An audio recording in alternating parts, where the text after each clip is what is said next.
Apa yang ada di benak sobat muslimah kalau ditanya soal politik? Kejam, serem, topik yang berat, cocok buat bapak-bapak. Banyak yang beranggapan ngobrol politik itu hal yang berat dan hanya pantas dibahas oleh bapak-bapak, plus katanya politik itu gak pantas dibahas di kalangan remaja. Kalau gitu ya wajar sih, anggapan bahwa ngobrolin politik itu serem dan kejam bener-bener bikin remaja ogah ngomongin politik. Soalnya yang dilihat politik zaman sekarang sih, politik zaman sekarang ini sangat identik dengan tipu muslihat, saling sikut sana sini, kejam, bahkan saling perang. Bisa kita lihat sendirilah ya, pemimpin negeri kita saat ini saling jegal menggunakan segala cara demi memperoleh kekuasaan atau jabatan di kursi pemerintahan. Saking sibuknya melakukan intrik demi mendapat jabatan, mereka sampai melupakan urusan rakyat. Gak cuman itu, rakyat pun sampai dikorbankan. Lihat aja deh bagaimana kebijakan penguasa untuk mengatasi corona ini. New normal atau hidup normal berdamai dengan corona. Padahal nih ya, angka corona masih tinggi. Bisa-bisa hidup kita jadi ancaman.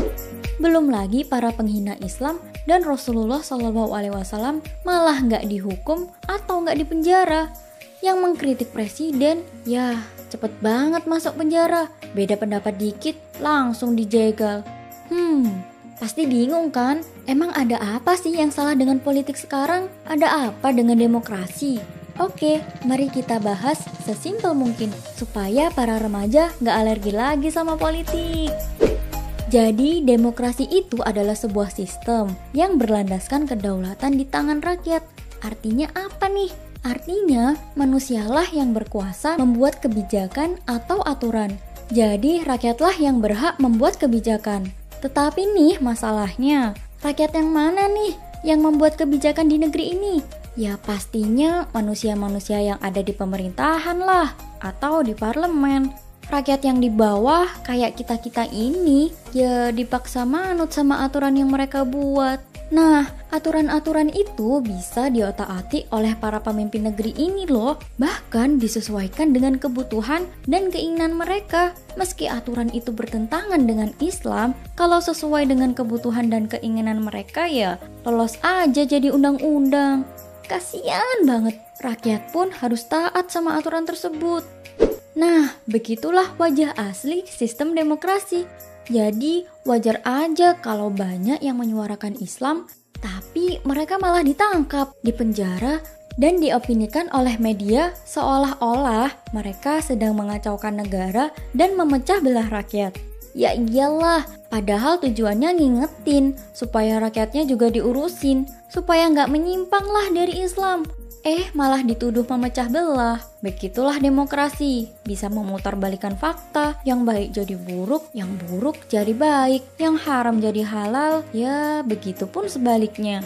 Tapi kalau bicara politik dalam Islam, wah itu sih beda banget 180 derajat dari politik ala demokrasi. Udah tahu belum kalau Islam bukan cuma mengatur masalah ibadah seperti pada rukun Islam yang 5 itu ya, tapi juga termasuk politik. Politik dalam Islam maknanya adalah pengaturan urusan umat dalam negeri dan luar negeri dengan hukum tertentu. Karena kita bicarain tentang politik Islam, maka hukum yang dimaksud adalah hukum yang berlandaskan Islam. Maka dari itulah berpolitik bagi kita-kita ini penting banget. Karena sebagai seorang muslim, kita nggak pantas cuman mikirin diri sendiri, tapi nggak mikirin masalah umat.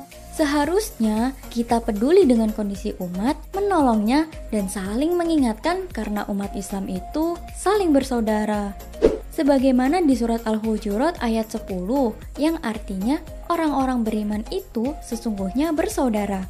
Dalam berpolitik, kita sebagai seorang muslim wajib menggunakan Islam sebagai landasan dalam mengambil keputusan. Seperti dalam surat Al-Maidah ayat 44, yang artinya, barang siapa yang tidak memutuskan perkara menurut apa yang diturunkan Allah, maka mereka itu adalah orang-orang kafir. Astaghfirullahaladzim.